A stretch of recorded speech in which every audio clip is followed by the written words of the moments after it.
The test is in 4 parts: Part 1, Part 2, Part 3, and Part 4. Now look at Part 1. Part 1. You are going to hear a conversation which happened in a travel agency. First, you have some time to look at questions 1 to 5.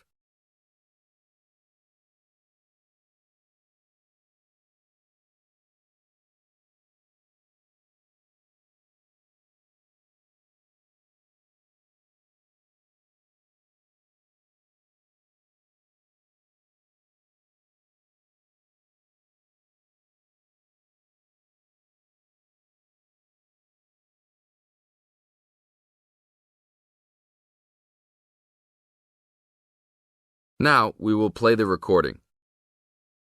Listen to the tape and answer questions 1 to 5. Hi, I would like to make a reservation for a round-trip plane ticket from London to New York. Welcome to the Student Travel Agency. London to New York. Let me see if we have any student specials for that flight. Yes, we do in fact. What days would you like to fly? I am looking for a flight around the 10th of October or so. And how about your return date? Ideally, the 31st of October. Let me check our computers to see if these dates are available. Are you looking for economy class or first class? Economy class will be just fine. We have an open flight on the 10th, but for your returning flight, the 31st of October is already fully booked. If you want to upgrade to first class, there are openings for the 31st. Just a few seats left, though. How much do I have to add for first class? First class will be around 20 to 25% more. Well, that is not worth it. I would rather just fly on another day. Do I have any other options? There are open seats back to London on the 1st of November. There are openings for first class that day too. No, I won't be able to do that because I have to work. Is there anything before the 31st? Maybe the 30th or 29th? Let me check.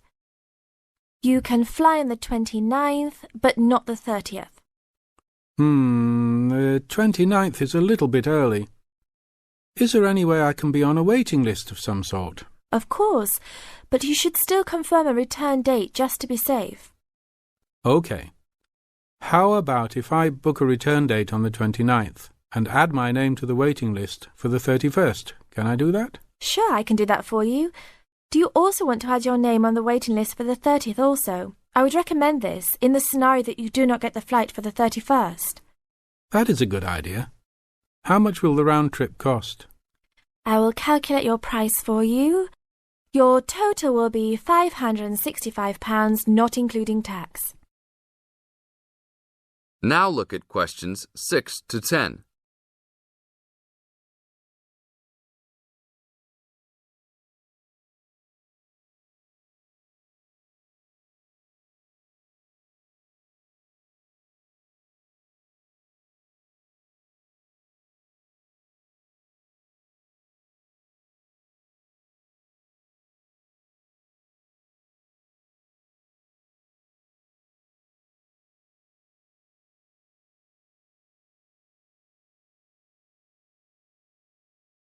Now listen to the tape and answer questions 6 to 10.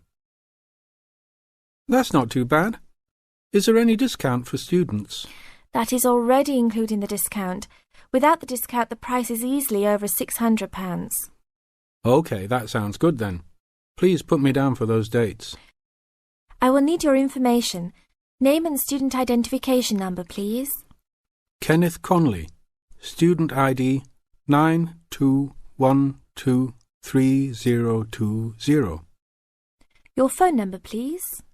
87052109. Please tell me your mailing address. 354 Westchester Drive, London. Thank you very much, sir. How would you like to pay for the ticket? I think I will pay in cash. Well, you don't need to pay right now, just when you come to pick up the tickets. You will need to pick up the tickets at least 2 weeks before departure. That is no problem. One quick question. What happens if for some reason I need to cancel my trip? The student discount tickets are unfortunately non-refundable. However, if your cancellation is before 24 hours of takeoff time, then you can reschedule your flight for another day. If the cancellation is within 24 hours, then you forfeit your ticket. I understand. Well, thank you very much. I will see you next week. See you then. That is the end of part 1. You now have half a minute to check your answers.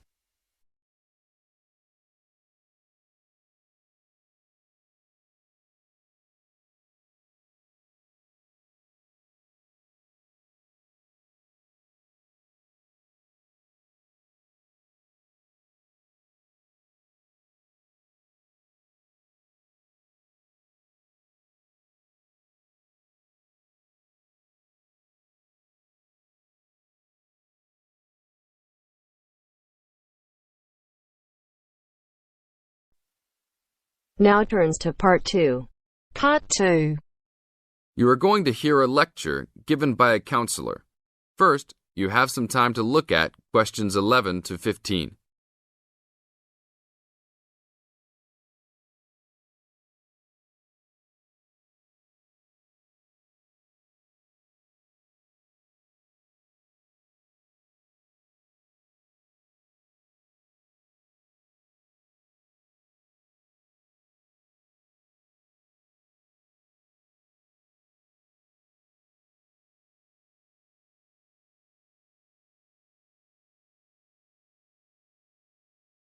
Now listen to the tape and answer questions 11 to 15.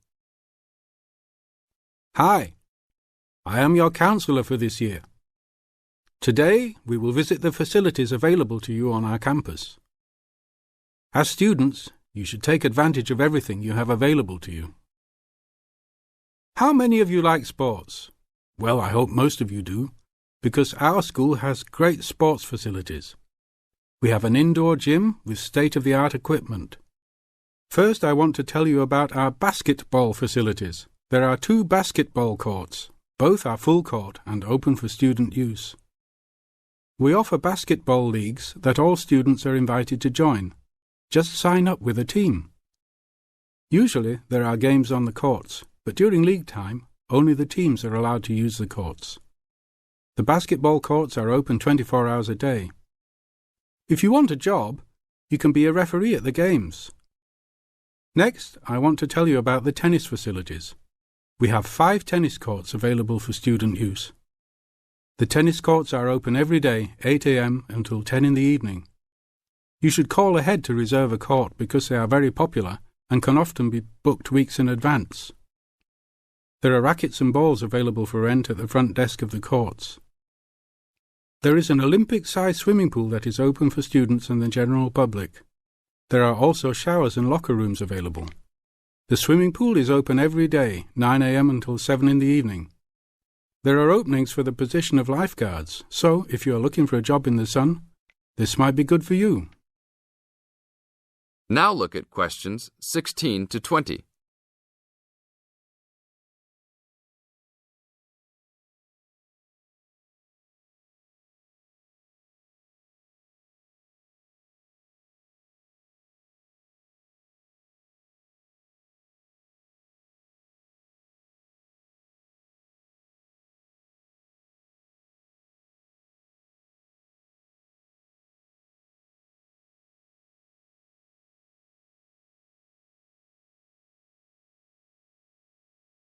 Now listen to the tape and answer questions 16 to 20. There are also 2 weight rooms and a gymnastics room. The weight rooms have all the standard equipment available. Please check with the gym to see the open hours because they vary from time to time. The gymnastics room is usually not open for individual users because there are almost always classes held in the room. However, if you are interested, you may sign up for gymnastics classes. Plus, if you like martial arts and boxing, we offer classes for everyone, from beginners to advanced students. Please check the schedule for availability. There is everything available, from Chinese wushu to Brazilian wrestling. I will talk for a brief moment about our library system. Our campus has 3 libraries available to undergraduate students. 1 additional graduate library and one faculty library.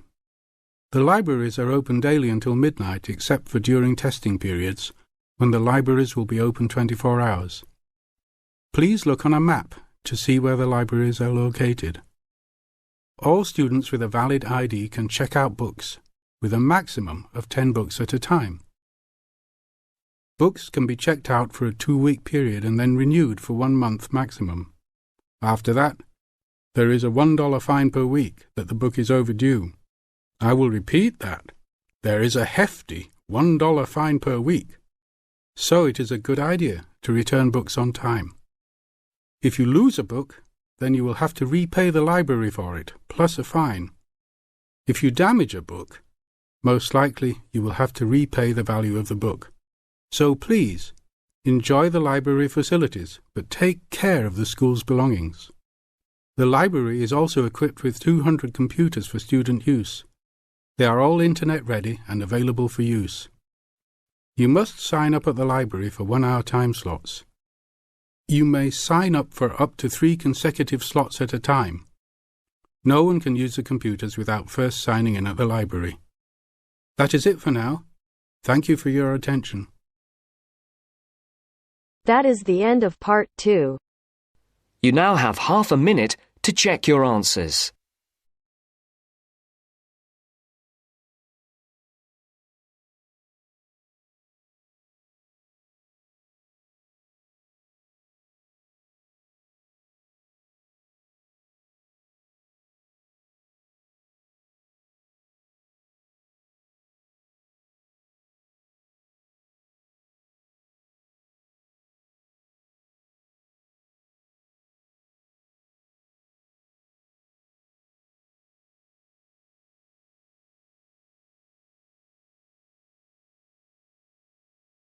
Now turns to part 3. Part 3. You will hear a student, Alex, asking his tutor for advice about essay writing. You now have 30 seconds to read questions 21 to 27.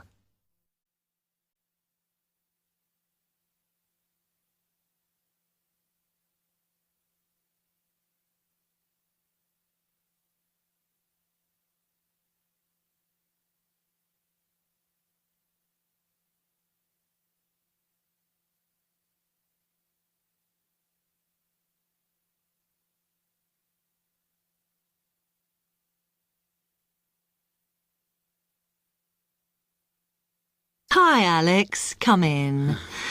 I gather you wanted some help with writing essays. Yes, I'm finding this first term difficult, and I'm worried about the assignments we have to do for January. Well, let me see if I can help. You shouldn't panic about it, because essay writing is a very straightforward process, really. What it involves is organising the information that you want to include. You shouldn't have more than you can easily manage within the word count. Make sure you haven't got too much or anything irrelevant. You need to look at that and work out what you need and what you don't need before you start. And then you just have to think about how you're going to put forward your argument. Oh, that sounds very straightforward when you put it like that. But I'm worried I haven't got the necessary skills for writing an effective essay because English is my second language. Well, perhaps you misunderstand the skills you need. You need to be able to analyse your data, and then I would say the skills of interpretation and expressing yourself are important. Perhaps it's this last one that bothers you, but the more essays you write, the more you will develop these skills. Yes, and I don't quite know how to improve at that. Though, as you say, I know practice will help. And I need to make sure I've got everything ready before I start. Yes. What is vital to good essay writing is preparation. So make sure you build in enough time to do the research you need. Are there any other sources I can use to help me with essays?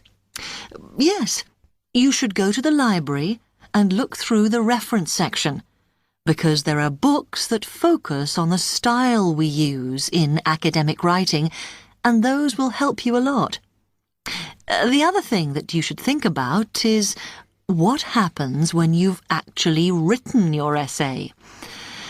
Too many students just complete their work and hand it in, whereas what you should be doing is making sure that you edit it as thoroughly as possible. Oh, yes, that's a good idea. Then I'd pick up any mistakes and also see if it reads logically. Exactly. The other thing is, again, what a lot of students do is get their essays back, look at the marks, then just file it away. They don't realise that if they checked it through and looked at what the tutor had written, then they can learn from their old essays. Yeah, I can see that's a good idea. So, is that okay? You can always come back to me. You now have 15 seconds to read questions 28 to 30.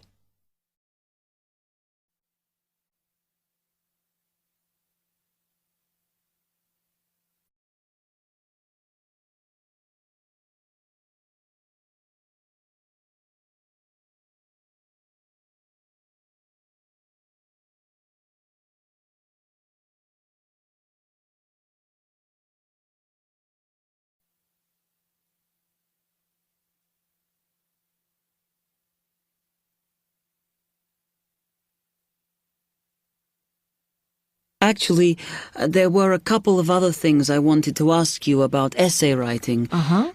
I had a few thoughts of my own about what I should do, such as really taking good notes when I'm reading, because that helps, doesn't it? I think it improves your knowledge rather than your actual writing. But one tip I can give you is to try and not read too much. Otherwise, you end up including irrelevant material in your essay. Remember to stay on task. Yes. Sometimes I have problems interpreting the questions correctly, or the whole question seems overwhelming to me. What I try to do is highlight the key parts and divide it into smaller chunks so I can manage it. Well, you might find it useful to break it down even further by making sure you understand all the words perfectly before you start. Things like assess or comment and such like. Yes, I see. Sometimes, after an objective analysis, the question actually asks you for a subjective opinion. But you must remember to support your arguments if that's the case. One final comment I can make is about using your own words. You must try to do this as far as possible. You're expected to summarise what you've read, not just string together a list of quotations. In fact, you shouldn't have too many. Just use them where it's really important. Okay, thanks. Do you read other students' essays when you've finished? No. Why? Is that a good idea? Well, you can confuse each other, so I'd advise against it. But it's up to you. Okay. Thanks very much for your time.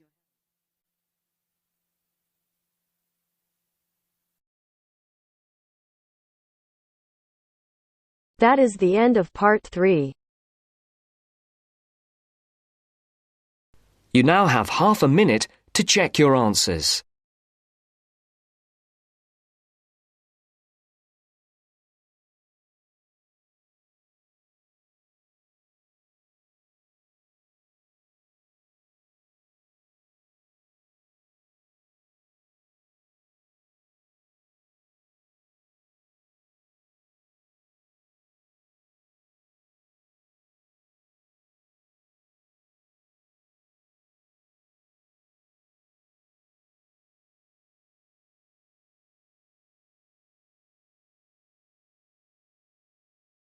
Now turns to part 4. Part 4. You're going to hear a lecture on some useful information for your travelling around Britain. Listen to the first part of the lecture and complete the notes below. First, you have some time to look at questions 31 to 40.